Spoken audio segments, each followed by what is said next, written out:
data is analyzed to find out exactly what is the stress scoring integrates, particularly for the corporates. So as I told you, we have biological a particular session, and this is basically the digital cardiodiabetes medicine. It's a new topic. It's the future of cardiodiabetes, and I come from Bombay. I'm the founder member of Lilavati Hospital in Mumbai, and this particular presentation was given to me on the technological innovations which are extremely important in cardiodiabetes. We know that patient care is very complex, it is sensitive, and it is a high risk activity and process for all of us, and particularly in cardiology, where we have very complex cardiovascular disease. Successful healthcare delivery will definitely require effective medical technology. And so the future in the healthcare scenario is digital, which is going to create a lasting impact in the management of cardiodiabetes. So today we do angioplasties in the cath lab, which are a robotic arm where we use it. I've been working on nanotechnology, producing drug-coated balloons for diabetic patients who've got calcified and diffuse coronary artery disease. And I'm working with a company where we are using artificial intelligence for early detection of cardiovascular complications of diabetes. We are doing a study on the stress scoring in corporates who have diabetic problems. We are doing a study with an American company on remote patient monitoring for patient alert and early detection and treatment. And today in my hospital, we have coronary angiograms which are interpreted by artificial intelligence. So we are mastering the technique of artificial intelligence. So what is artificial intelligence? It's basically the use of a computer and train the computer to model intelligent behavior with minimal human intervention.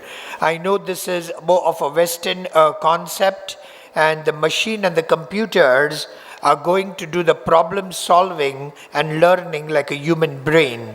And the machine learning will be the most exciting area for development of occupational approaches to automatically make sense of data. The advantage of the computer and the machine to treat cardiodiabetes will be that the computer will be able to retain more information, the computer will become smarter over a period of time, and the machine is not susceptible to sleep deprivation or information overload or short-term memory loss which the medical personnel can have. What are the benefits of artificial intelligence? We will have clinical decision making, so better decision, and we may be able to replace human judgment in certain areas, like many times when we do very complex interventions, particularly in diabetic patients who have multi-organ vascular disease. We need up-to-date precision in treating these patients. Yes, we will have an update medical information from the textbooks and journals which the computer will give us. The robots will be able to deliver the treatment in cardiodiabetic patients, and this is my cath lab where we have robotic coronary interventions in diabetic patients, where we not only treat coronary artery disease with the latest abluminous and the drug-coated balloons, but we also have heart failure devices, carotid artery stenting, grafts in the aorta, and peripheral artery stenting with soluble scaffolds and drug-coated balloons for below-knee interventions. The potential challenges of artificial intelligence will be the development cost, the integration issues like ethical issues, yes, the data privacy and security, the data exchange. We will have federal and state regulations which will have to be kept in place. So what has been our work on artificial intelligence in cardiology? We have stent implants by robot. We have home monitoring devices, both for blood pressure and blood sugar. The patients have wearable sensors and mobile apps which give a significant amount of data which need to be interpreted and operationalized by physicians. The positive impact of this will be that we'll be able to predict and diagnose by algorithms which we will develop to model representation of data much faster and more efficiently than a doctor can do. For example, we have created a particular algorithm for electronic health record, which includes variables such as the international classification of disease, the billing codes, the medication prescription, the lab values, the physiological measurements, the imaging studies in the cath lab and the encounter notes. And if you look at the discharge summary from my hospital, it is on basis of this particular kind of algorithm that we have created into a computer system. We've created a certain artificial intelligence for echocardiography, like my recent PhD whom we have employed is tracking hypertrophic cardiomyopathy and telling us whether it's physiological in relation to athletes, or it is a hypertrophic cardiomyopathy which is autosomal dominant, and which is a HOCM, which is a hypertrophic obstructive cardiomyopathy. Similarly, our department runs an AI in diabetes care, where we do a retinal screening which is automatic with automatic recordings. We have clinical decision support, predictive population risk stratification, and patient management tools. So this is the automatic remote diabetic retinopathy screening solution with the hand-held fundoscopic cameras, which are hybrid, where you get an automatic report by the robot on the fundus. And also we have a Narayan Nrutyalaya to report, which is more manual and which comes after a few hours. So what about categorization of the AI and diabetic care?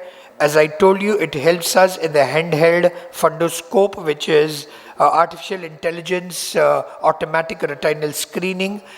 Clinical decision support is basically on the detection and the monitoring of diabetes and the comorbidities, which are basically the cardiovascular comorbidities of diabetes related to heart disease, coronary artery disease, peripheral arterial disease, carotid artery disease, retinopathy and neuropathy. And yes, with our data, we have predictive population risk stratification and patient self-management tools with AI-approved glucose sensors, artificial loop, artificial pancreas with the closed loop, and both the patient activity and the dietary tracking devices. So as we know that artificial intelligence and improved screening and detection of both the diabetic retinopathy and macular edema, research documents that deep learning based AI grading of diabetic retinopathy from retinal photograph is associated with a sensitivity and specificity of close to over 90%. Because AI predictive modeling will identify cardiovascular complications in diabetic populations. So a diabetologist in my hospital who doesn't have the time to look at cardiovascular morbidity and cardiovascular screening, which is the main complication of diabetic patients, has got AI on the rescue, which will detect carotid artery disease, peripheral arterial disease, retinopathy, neuropathy, a diabetic foot, and so on and so forth. And this will help prevent a lot of unnecessary emergency department visits, admissions, readmissions, and so on and so forth. So artificial intelligence will provide a practice decision support tools for physician caring for diabetic patients to prevent cardiovascular complications of diabetes. And the machine learning approaches will help doctors customize diabetes medication to optimize their adherence and health outcome. And it will also help doctors diagnose diabetes non-invasively and more accurately measure and monitor the severity of diabetic neuropathy, diabetic wounds, and cardiovascular disease. So this was a 2017 meta-analysis which suggested that diabetic management for both the patient with diabetes and the clinician is now being simplified and improved by new sensors, pumps. We have smartphone applications and other breakthrough in artificial intelligence to achieve better glucose control, reduce hypoglycemia, and improve patient satisfaction and reported outcomes. And this, I'm telling you, is not theory to me, because this is actually applicable in a hospital where we use artificial intelligence big time now to all our cardiovascular equipments, so that we can detect complications early and prevent illness, especially cardiovascular illness in diabetic patients. We also have a system of remote patient monitoring technologies for better patient outcome. And as you know, that RPM and telehealth in cardiodiabetes is the present and the future. RPM can employ a host of wireless peripheral measurement devices such as implantable biosensors, blood pressure cuffs, glucometers, and pulse oximeters, as well as sensors that collect data passively.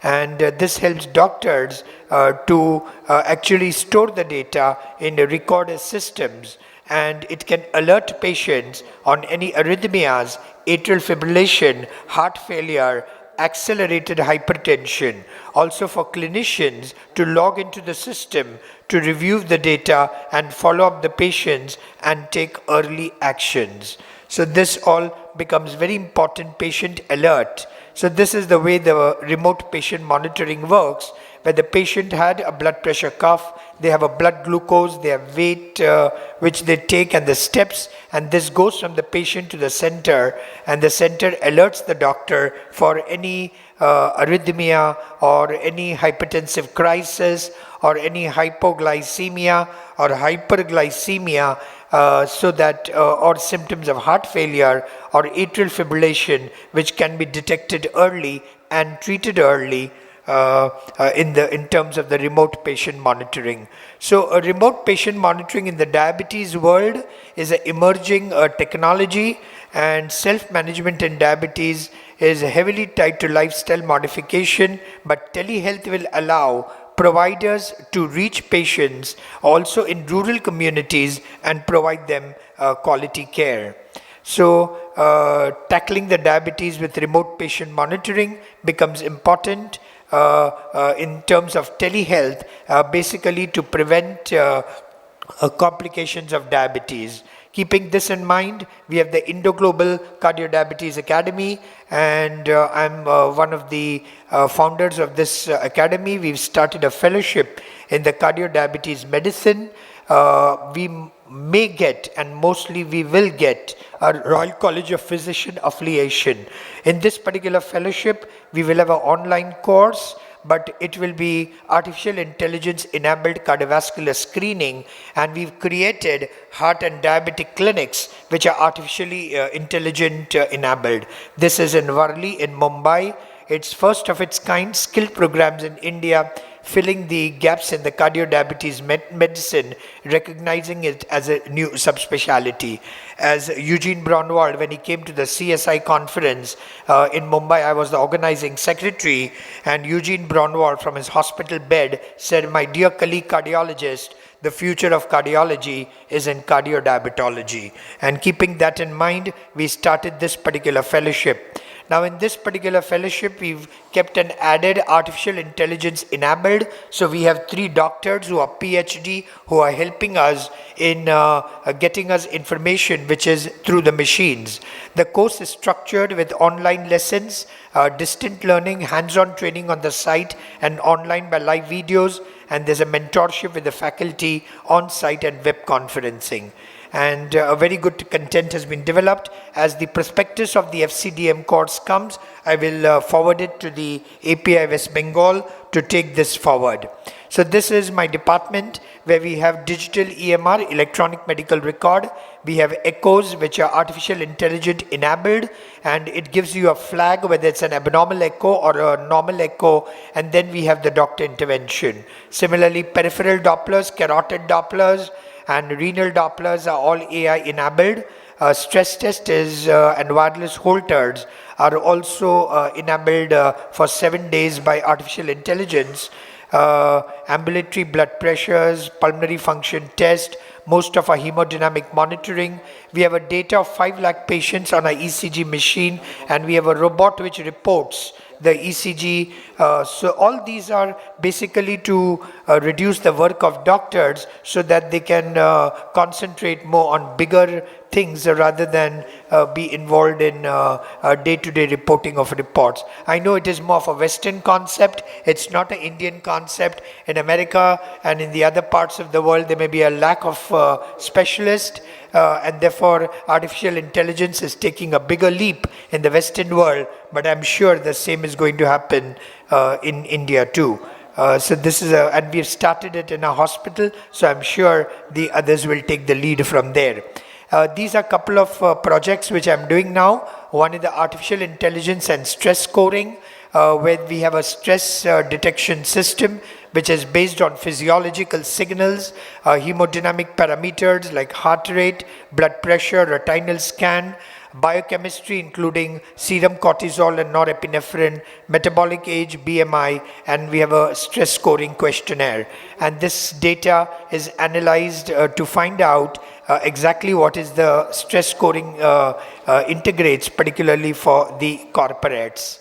So as I told you, we have biological algorithms, we have perceived stress scores based on questionnaires, we have body fat analysis and iris scanner with vascular imaging, which are all done through AI, where a doctor is not involved. It's the work of the technician, and only if we find screening, say about 1,000 patients, if the score is more than 10 or around 8 or 10, then there is a counselor intervention.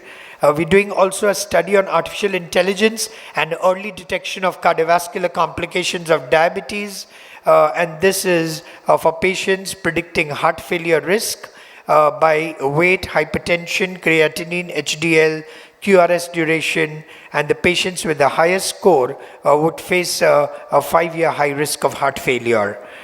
Similarly, we are doing a study with an American company called AMCs for remote patient monitoring technologies for better cardiovascular outcome and to alert patients for hyperglycemia, accelerated hypertension, heart failure, and atrial fibrillation.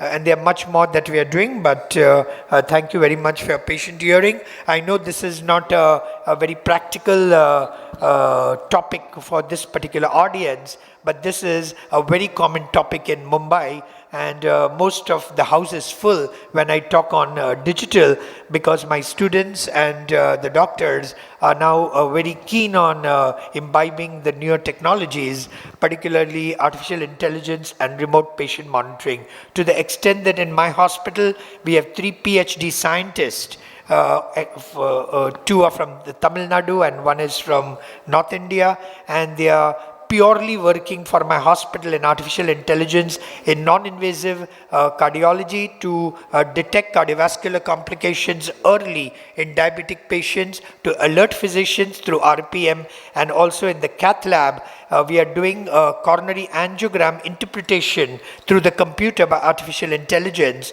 and now we will also have a robot to do PCI, where the cardiologist will be sitting in the control room on a joystick, where you can actually cannulate the coronary artery with the guiding with the robotic arm. The wire will be crossed and will be able to deploy stent. And I'm working with an American company based in Florida and Tampa, where we have innovated a balloon called the drug-coated balloon, which is based on nanotechnology, where we have encapsulated a phospholipid and a sirolimus into the capsule of the phospholipid to deploy this particular drug into the endothelium up to the adventitia to prevent restenosis, particularly in diabetic patients who have very diffuse calcified disease. Thank you very much, ladies and gentlemen, for your very, very kind attention. Thank you very much, sir, for your excellent presentation. As it is an oration, so there is no question from the floor. Please come over here. We like to present this medal for this oration. A big clap.